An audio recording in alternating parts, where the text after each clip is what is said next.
Your last sketch on Saturday Night Live was your punk rock persona, Ian Rubbish, with this incredible lineup. It was almost like your version of We Are the World. Yeah, yeah. And it had your longtime collaborator, Carrie Brownstein from Slater-Kinney. Jay Mascis gets up there from Dinosaur Jr., Amy Mann, Kim Gordon from Sonic Youth, Michael Penn. And I wondered if there were any Spinal Tap moments in pulling together that all-star collaboration. Well, that was just people who are like both from my record collection and then also friends. You know, Carrie, of course, being a close friend. And it was a dream. The whole thing was a dream.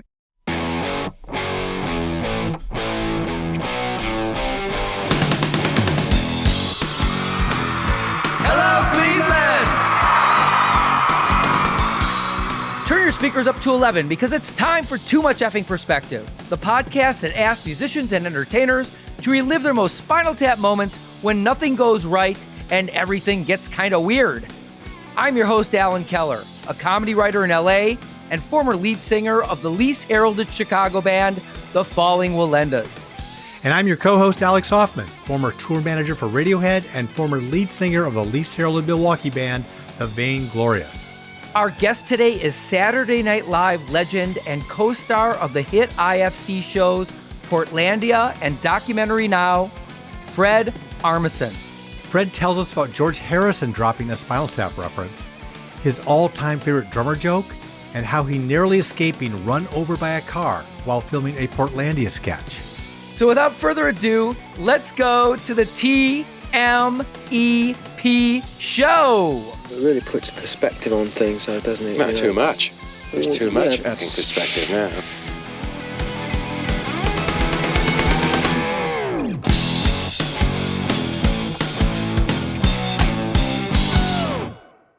Alex, in 1997 or thereabouts, my band, The Falling Wallendas, were asked to provide a song for a Nicolas Cage movie in development called, I think it was Wild Card. And I remember seeing the script, and this entire scene was written around Clove Oil and Demerol, a track off our second album, Belittle. And it was a big deal to us. Yeah, it's cool. And ultimately, as things have gone in my career, we were told that our song had been replaced by some other one in a totally different genre. And no, it wasn't a polka or a Gregorian chant, but it made me so effing angry. I vowed to write my own movie to place my music in. And that basically started my shift to writing comedic screenplays. Well, I actually didn't even know there was anger that got you into comedy. That's funny. That's the only reason anyone gets into comedy, Alex. I don't think you know that. Shows what But I know. yes. I'm a happy guy. That's why I'm not in comedy. Anyway, but the Wallendas did have a band poster in John Cusack's movie High Fidelity, and it was like prominently placed. It was awesome. Yeah, I mean, that was cool. But what I wanted to say is making the shift from music to comedy is incredibly tough. A lot of people I know in LA get hired over and over again by people they came up with on the stand-up circuit or in the improv world. And, you know, when I came out to LA, I didn't have any of those relationships, and it really took time to build them.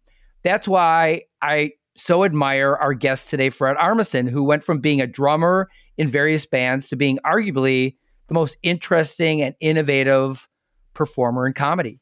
Yeah, and Fred really has become a one-person comedy powerhouse. I mean, let's see, 11 seasons on SNL, created the 2 IFC shows you mentioned, including Portlandia, which is near and dear to my heart. He's made appearances on Barry, Parks and Rec, Curb Your Enthusiasm. He does a lot of VO work for animated characters and movies. I mean, he's got it going on. And it's not like he's left his music behind because he integrates it into a lot of what he does. Just check YouTube. His appearances on Fallon and Conan, he's always doing something music-wise in that.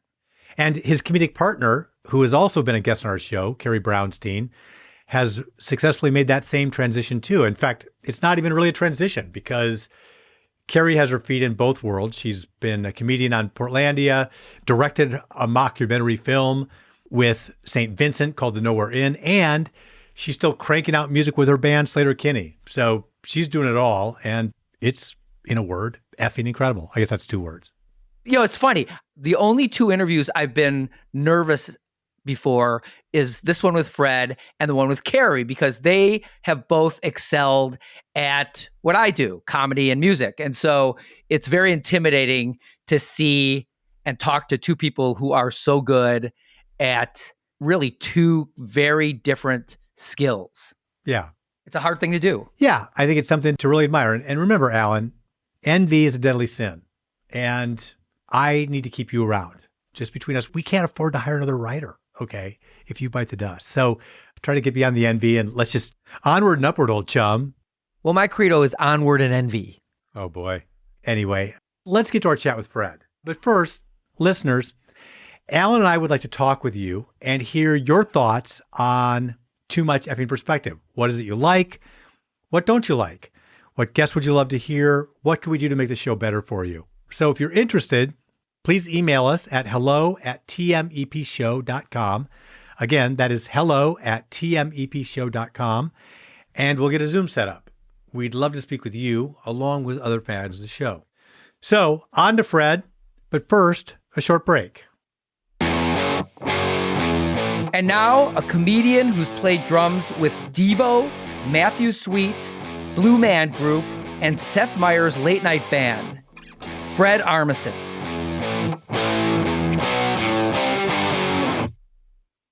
So, Fred, you are the perfect guest for our show. Why? Because you're a legit musician like the Spinal Tap guys, Christopher, Harry, and Michael. You're also a legit comedian like those guys. And you also have Documentary Now, which is a mockumentary fest. And in your repertoire of characters, you have rockers like Ian Rubbish, who I love, and what's the Blue Jean Committee? Blue Jean Committee, yeah, that's from Documentary Now. Got it. But yeah, it's like parodies of different types of bands. You're in this exact same space as Spinal Tap. So we'd like to know what your favorite scene in Spinal Tap is. And also give us your perspective of why Spinal Tap in particular resonates with musicians so strongly. Well, they somehow really, I don't know if it's from their experiences or what, but they really matched perfectly the experience of being in a band. Big and small, no matter what it is, they really nailed it to the point where, like, I saw an interview with George Harrison where he references it. He was talking about going on tour and used Spinal Tap as a description, you know, for those kinds of conditions. And they just got every little bit of it right. And somehow it also wasn't just an inside joke. It wasn't something only for musicians. Everyone loved it. It's a perfect movie. And in my years of being a comedy writer, and I've said this to Michael McKean, that we still, to this day, go to the writer's room, and if we want to do any kind of music parody, we still have to say, oh, we can't do a bass thing because Spinal Tap already did it. Or we can't do this thing because Spinal Tap already did it. Their real estate, they claimed it so much that you're just like, you know, we don't want to retread that. It really has a proven shelf life. It's still funny. Those performances are great. The music is great. It's just like a movie that everybody loves, and the movie still works. You know, we know CJ Vanston. He's like the fourth member of Spinal Tap. And CJ said that Spinal Tap was on tour, and the bus driver came out and goes, you know, you're the only band that never played that movie, This Is Spinal Tap. Yep. Because, of course, Spinal Tap would be the only band that wouldn't watch This Is Spinal Tap. It's required viewing for everyone else. I mean, I remember when my band, the Falling Wallendas, were in Madison recording our second album at Butch Vig's Smart Studios. We watched This Is Spinal Tap all the time. Right, It got us in the mood to record. It was almost like watching a home movie. It captured our experiences so perfectly. Yeah. And even though everyone's had these experiences and you can identify with being in a band, there's also a lot to be said for like those characters. Right. It wasn't just that they dressed up with long hair and did solos. Their faces, you do want to get to know them more. You're like, who is that guy? They seem very real. Mm-hmm. They seem very different from each other. And I wonder if that's sort of a secret ingredient, you know, that as people, those are great characters. Yeah, they didn't really cop out and just do archetypes, did they? As far as archetypes, For Spinal Tap, I think there's just something to be said about the dynamics of a trio who are successful. So when you get to a successful place, like who really got them there? Who's the real songwriter? I feel like Harry Shearer's character is, like many bass players, sort of a little bit forgotten in that mix. As he describes himself, the lukewarm water. Yeah. The conduit. You could almost say, is he more like John Entwistle? You know, is he in that zone of person, like a substantial figure, but definitely not the main songwriter or singer. Right. And I think in general, the rock and roll experience is limited. And that's why a lot of people can identify with the certain characters. That's what I think too. And also, they're so good at playing British that you just wonder about, like, where did they grow up? What was their town like? Because I often wonder that about bands from the 70s. Their sound is so heavy, but they come from like the cutest, quaintest cities or towns or whatever. And I wonder how that happens. I wonder how you can come from something so pretty and just want to make a sound so ferocious. Well, we never know what happens behind closed doors. Right. Well, and it's also like it somehow still inspires it, because like even the hardest American bands, you know, California is a very pretty environment. And still Black Flag came out of California. Right.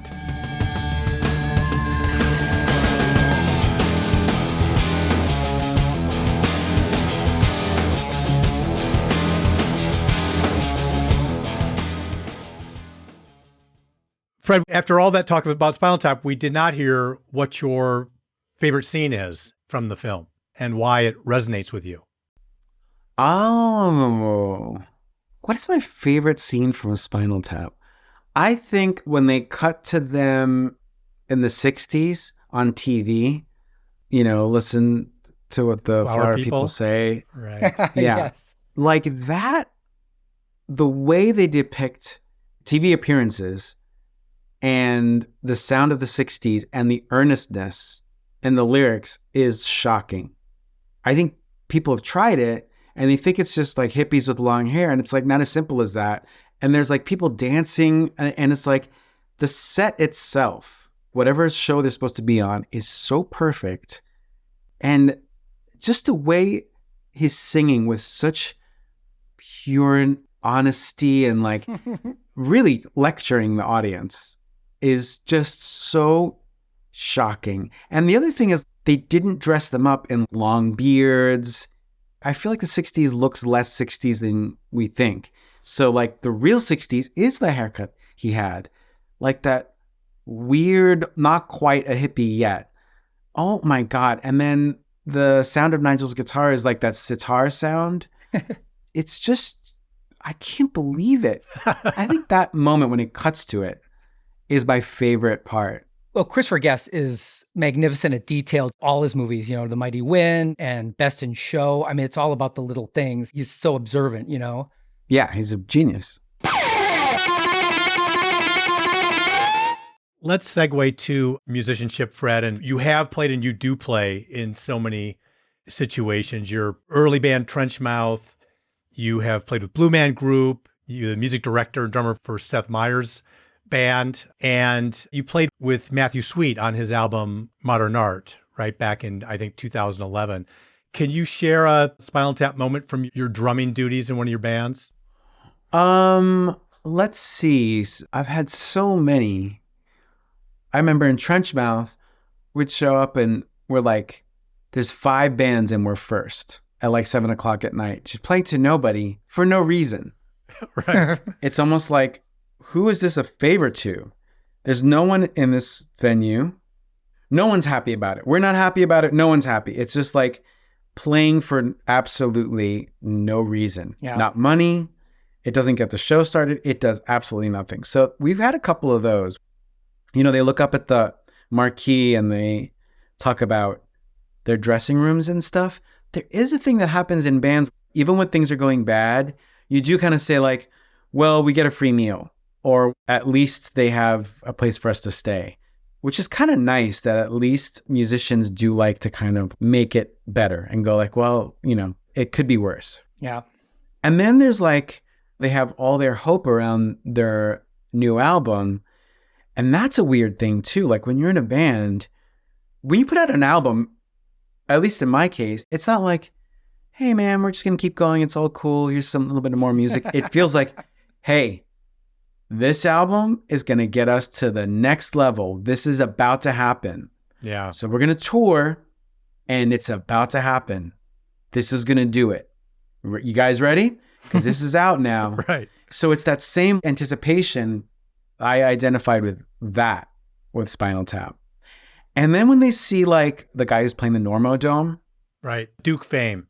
Yeah, there is that too. You do bump into people who like, you used to play with in small places and they're on to something huge. And you just go, hey, how's it going? And they're on their way to the Normo Dome. There's no animosity there. For me, it always was fine. They're doing great. But I've had some experiences where like we knew someone, we were at the same level, and then we bump into them again and they're fully on their way to like a giant tour. Yeah.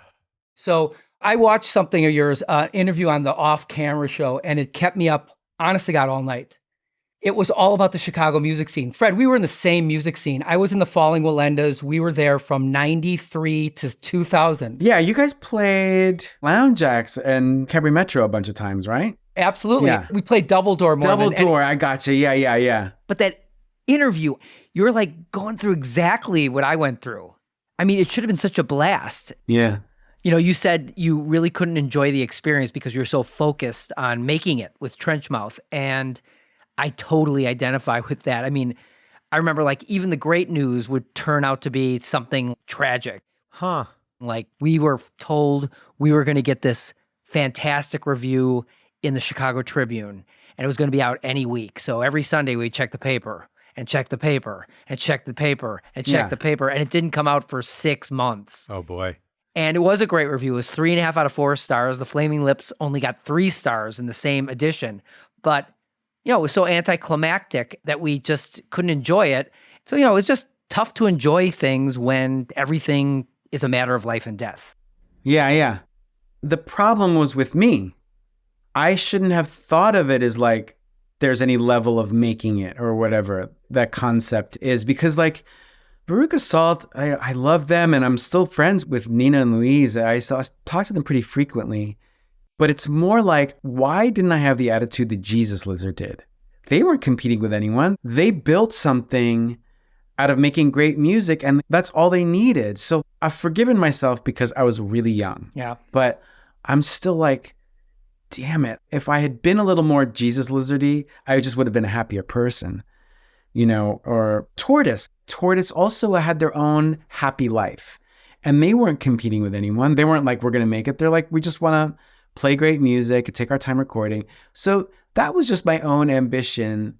And the other thing is like, I would never change it for anything in the world because thank God that life went this way because I love my life so much now that I'm like, whatever it took me to get here, great. Awesome. And by the way, in the end, I'm still friends with Trenchmouth.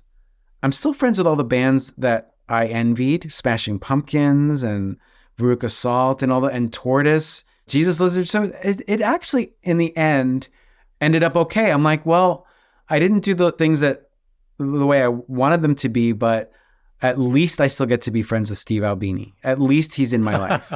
And then great. It worked out okay, not in the way that I thought.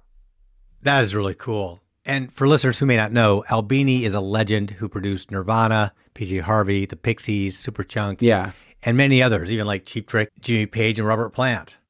By the way, I wasn't disagreeing with you. I'm just saying that like, I'm trying to put it in a perspective of also forgiving myself that I was 25 years old.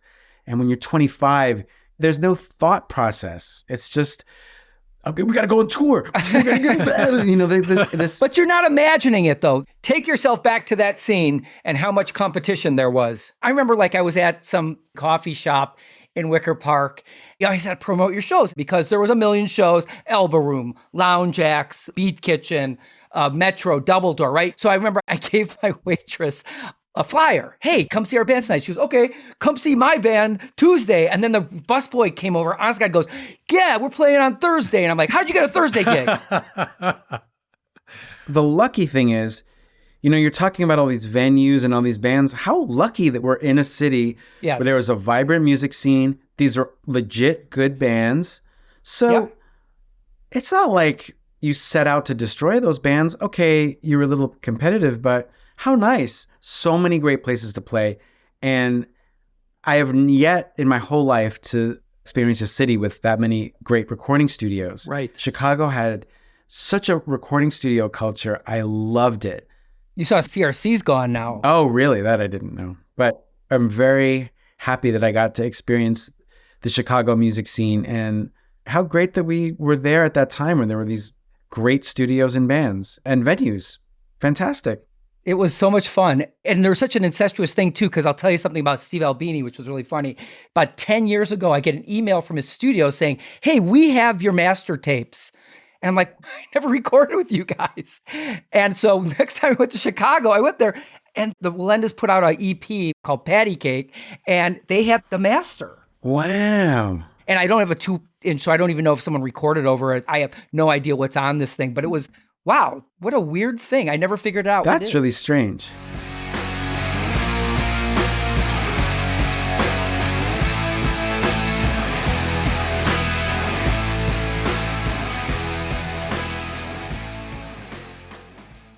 Speaking of Chicago bands and drummers, do you remember the band Material Issue? Of course. So I was tour manager for the Bodines from Milwaukee, and we played a couple shows with INXS as a headliner and the Bodines and Material Issue together, a couple of amphitheater shows. And one night when INXS was on stage playing, the Material Issue guys came to our dressing room. We were hanging out, and their drummer, Mike Zelenko, said, I've heard every drummer joke ever. There's nothing you can say that will hurt my feelings. Yeah. And I thought that was a great way just to put his armor up, since drummers get the piss taken from time to time. So I wondered, Fred, do you have a favorite joke about drummers? My favorite drummer joke is, what do you call someone who hangs out with musicians? A drummer. I like that one. I have one that's in that vein. What do you call a drummer with no girlfriend? Oh, homeless. Homeless. That's a good one. Well, okay, speaking of drummers from Chicago, I'm good friends with Matt Walker. Matt was the next drummer in the Pumpkins after Jimmy Chamberlain. Yeah. Red hair. And he was with Morrissey. Very friendly, really cool. Yes, and now he plays with Garbage. Well, then Matt said he was working at a bakery, and he said every time I go to Coffee Chicago, Fred would be there, and it was like being in a skit. Whoa. I said, we don't say skits, we say sketches. Yeah, either way. So first of all, I think you must have worked at a ton of Chicago's coffee shops, because you worked at Urbis Orbis, right? Yep. Okay, so I'm friends with Eddie Jemison, who said he worked with you at Java Jive. Yeah, I saw Eddie recently. So Eddie said that you would pretend he was deaf and sign orders to him. Wow. And Darcy was in there too, right? From the Smashing Pumpkins, right? She worked with you guys. That's early days of coffee shops where there weren't that many. They weren't everywhere. That was like a rare... Oh, really? Yeah, 90s. This wasn't like every city had them. I thought Chicago had more coffee shops than any place in the world. Maybe later, but I think this might literally be 89 or 90 that we worked there. Well, I have a sorry-ass Spinal Tap moment from a Chicago coffee shop. It was this place called Uncommon Grounds on Grace. I think it's still there. And I was asked to sing at a Jeff Buckley tribute just a few weeks after he died, back in 1997. And, Chicago was kind of his second home. So there was a lot of fans there, and I'm on stage, and everyone is super intense in the audience. It wasn't so much a celebration of his music and life as a second funeral. So, to break the ice, I go, Jeff isn't performing tonight. And a woman in the front row busts out into tears. And later I found out that was his mom. Oh, no. Yeah, it was not good. Wow.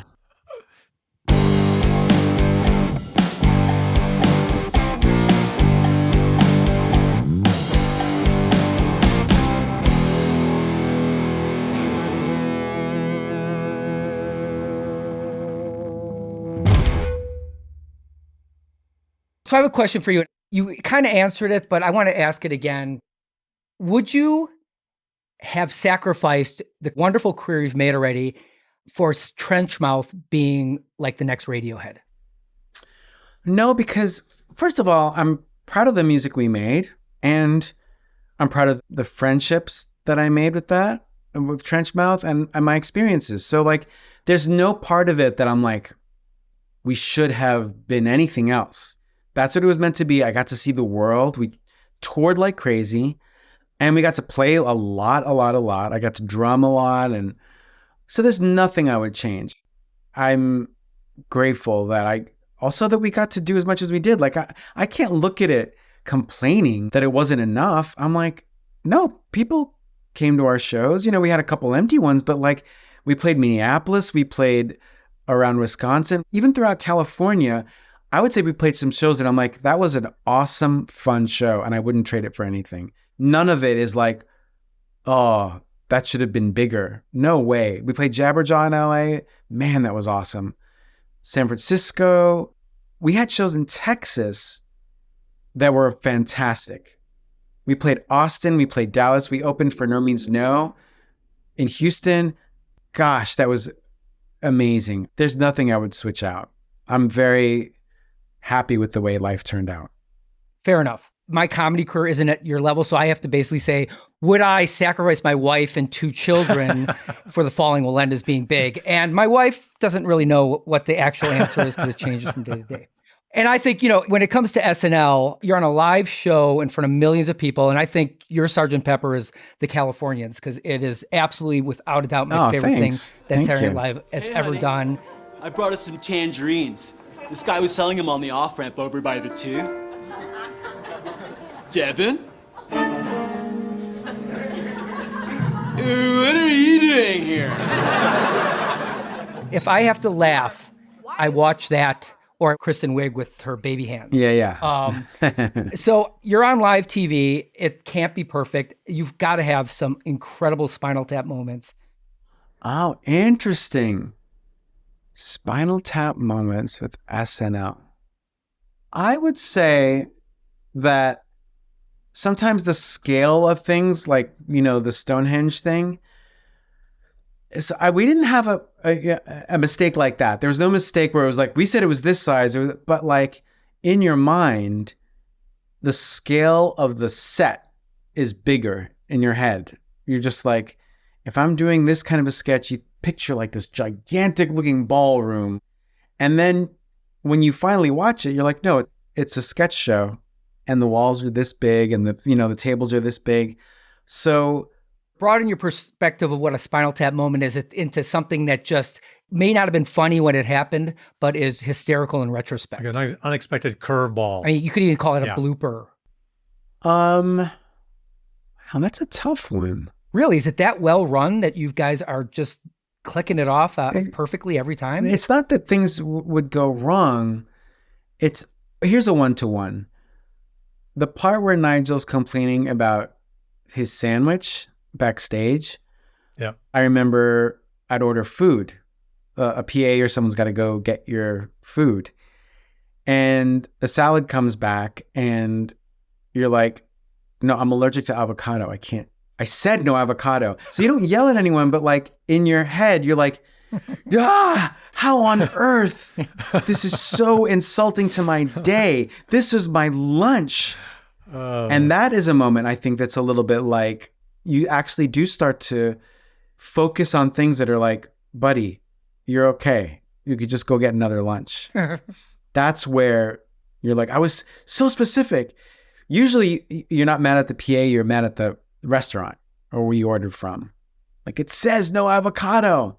Those idiots. And it's just, calm down. I got to be honest with you, Fred. It was that kind of stuff that made me stop tour managing. I really liked being on the road. I loved being at a show every night. And the truth of the matter is, if I look back on my years of tour managing with Radiohead, with the Bodines, with PJ Harvey, with the Samples, with the Chills from New Zealand, others, it's like, there were many more good days than bad days. It was a great job to have at a certain age, right?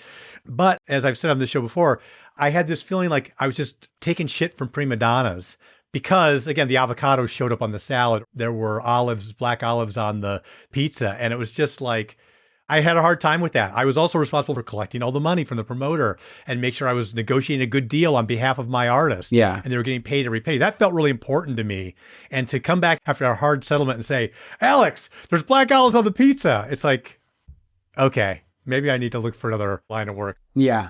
In their defense, touring can be so boring that there's nothing to focus on. You're just like, you have 3 hours in between when you get there and then when you go on stage. Yeah. You can't really leave. So what are you looking at? You're just like looking at a pizza and you're just like, how can I make this unpleasant? Well, Butch Vig told us that when you go on tour, your IQ immediately drops 20 points. Mm-hmm. So they have just sort of accepted that as a truism Yeah, right. in garbage. And I think everything's kind of filtered through that. Yep. Well, going back to SNL for a second, I read that some performances that you saw that were so inspiring to you are very similar to mine. Devo on Fridays, Blondie on SNL, and Talking Heads on Letterman. This is my Talking Heads Fear of Music tattoo on my arm. Oh, I love it. I would like to add Captain Beefheart doing Hothead Fantastic. in 1980. Agreed. Yep. And Elvis Costello, obviously Radio, the thing that sort of got him banned, but not really. And I got to meet Elvis for the first time. His first 5 albums to me are just the most perfect 5 albums anyone's ever come out of the chute with, you know. And then one more is Bowie on SNL with Klaus Nomi. What a dream. It's such a cool thing. So good. Yeah. And also, you know, I've read your favorite albums. I love that you love Ram. Yep. McCartney's Ram. I think Admiral Halsey is probably the most Beatles, post-Beatles song ever, right? Sure. My bandmates from the Falling Willendas, they end up joining Brian Wilson after we quit. So they toured all with Brian Wilson, and McCartney was always at shows because he loves Brian so much. And it was just great to hear that he's like the Keanu Reeves of music. You know? Oh, yeah. Yeah. Have you met him? Oh, yeah. And he was absolutely nice and relaxed and makes everyone around him relaxed. That's so great. And anyone who's nervous, he really puts everyone at ease, which is really nice. If anyone has the right to be a prima donna, it's McCartney. And to hear that he's like got 5 minutes for the cleaning staff. A friend of mine is a Gary Anthony Williams. He's a brilliant improviser. Gary was asked to be at a read-through. So he goes there when it's like all A-list people. And he had to sign an NDA and he didn't know who it was for. And the person who's orchestrating it is 10 minutes late. It's McCartney. Comes in and Gary goes, I'm black. I don't care about the Beatles. They're just white people's music to me. But after being with him for 10 minutes, I understood why everyone's a Beatles fan. Yeah. That story tracks. That sounds right.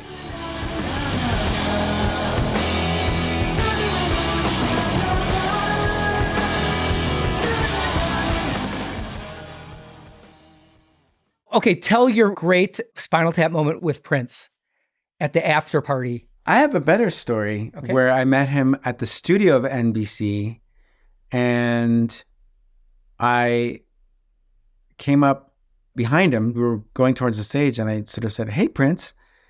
And he turned around and he was friendly, but also instantly charismatic. He is so completely Prince and has so much charisma that the whole room, and not just because he's famous, I think it's just that there's something about him where the whole room was like, just really gravitated towards him. And he was like the center of the room.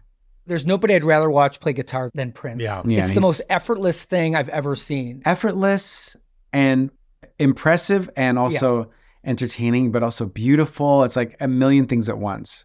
I saw him perform in Washington, D.C. at one point. He did basically a 3-hour medley.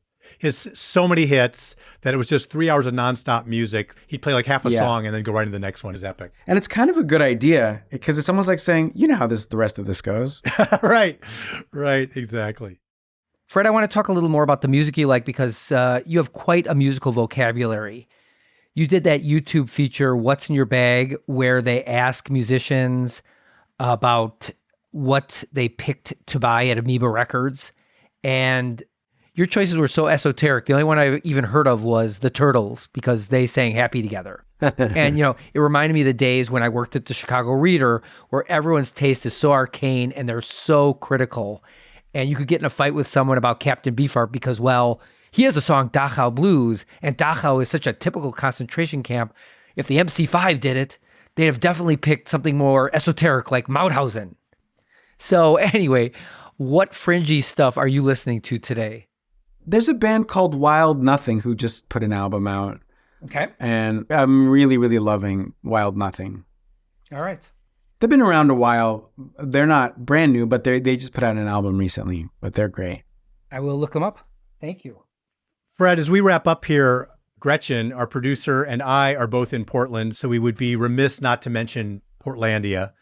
And when Carrie Brownstein... I think that's how I got connected to you because of Corin from Sleater Kinney. Right, yeah. She's the one who connected us, yeah. That's right, Fred. Yeah, Corin's a family friend, and she and Carrie were early guests on our show. And so that's what I wanted to bring up, was they shared obviously a bunch of great Sleater Kinney stories, but I also asked Carrie about Portlandia, and she told us about one sketch in particular. Let's listen. Fred once pissed me off so much in a scene because he was playing a terrible driver, and I had to sit with him as a terrible driver, and there's just an involuntary reaction when someone's like slamming on the brakes. Like, even if you love them, you're like, I hate you. Like, I'm so angry right now. So anyway, after that, I always drove in any sketch. And I pull into the driveway, and then we're supposed to run out, and I didn't put it in park. So we're running out, and Fred went around the back of the car as the car is rolling down the driveway. It was so scary. And someone actually, a very valiant crew member, jumped in and stopped the car. That was not just Spinal Tap moment, but so horrifying. That was a near-death experience for Fred that I would have caused. Yes. What do you remember about that? I forgot about that. I remember the moment after where, like when you realize something very dramatic just happened, that silence after, like, hey, if he hadn't done that, that car would have rolled down the driveway. It's almost like watching a scene from an action movie or something. And there was like this sort of like, phew, that we really avoided a catastrophe, a true catastrophe. And shooting Portlandia was like my favorite thing in my life. I loved it so much. And the one thing I'm kind of grateful for is that we never had a car accident. Just because, like, there's pedestrians everywhere. We shot out in the street, a lot of people on bicycles. Yeah. And when you're shooting a scene, we really drove. And I'm a little bit like, thank God that there were no accidents. Right. Because I'm just like, it's not a controlled environment. It's not like shooting in a backlot in Hollywood. We were really out there. It was a low budget show. So I'm just so glad for all our, because, you're wearing wigs and costumes and stuff. You're not fully engaged as a driver. You got lines. So I'm just glad that was the height of car mishaps that we had. Yeah, that's great. So you're glad that you didn't kill anyone, that Portlandia ended before you killed somebody. Is that what you're saying?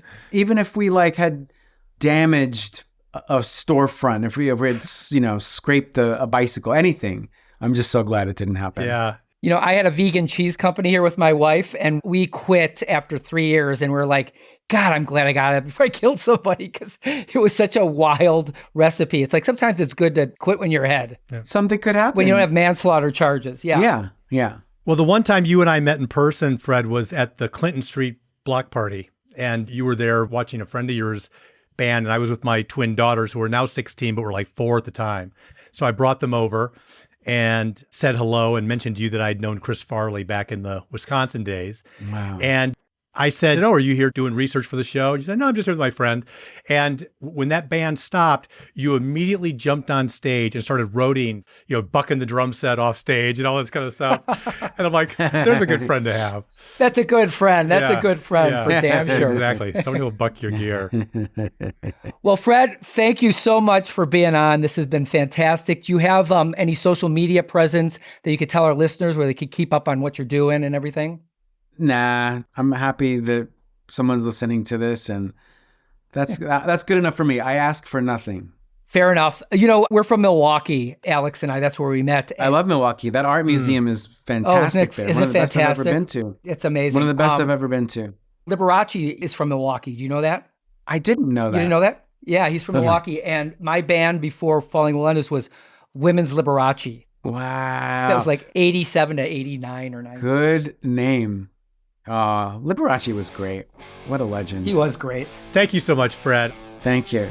And tap into America.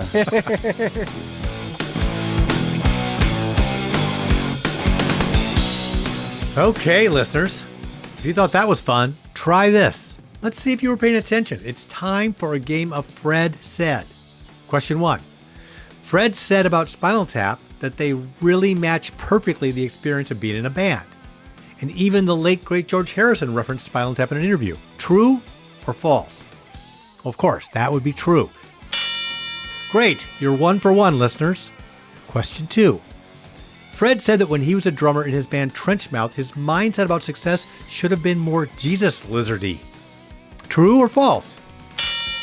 Okay, awesome. That one's true. You're on a roll. Here's our last question, question 3. Fred said that driving while Portlandia can be hazardous. Specifically, you're wearing wigs, costumes and stuff. You're not fully engaged as a driver. True or false? True! That's our PSA to you, listeners. Do not try that one at home. Nicely done. You're all winners. Thanks to Corin Tucker for helping us to bring Fred Armisen to the show. Too Much Effing Perspective is a Milwaukee Talkies original. Our editor is Gretchen Kilby. Our music composer is J.K. Harrison. Please follow us on Instagram at TMEP Show. Visit our website at tmepshow.com to sign up for our mailing list. And find our other episodes featuring rock stars, comedians, and entertainment luminaries whose bizarro stories we enjoy and we think you will too on Apple Podcasts, Spotify, CastBox, or wherever you listen.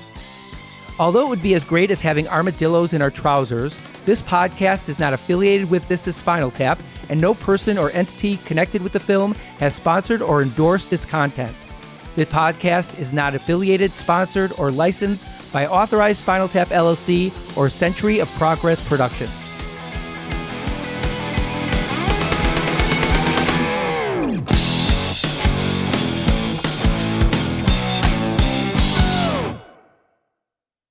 Evergreen Podcast Network.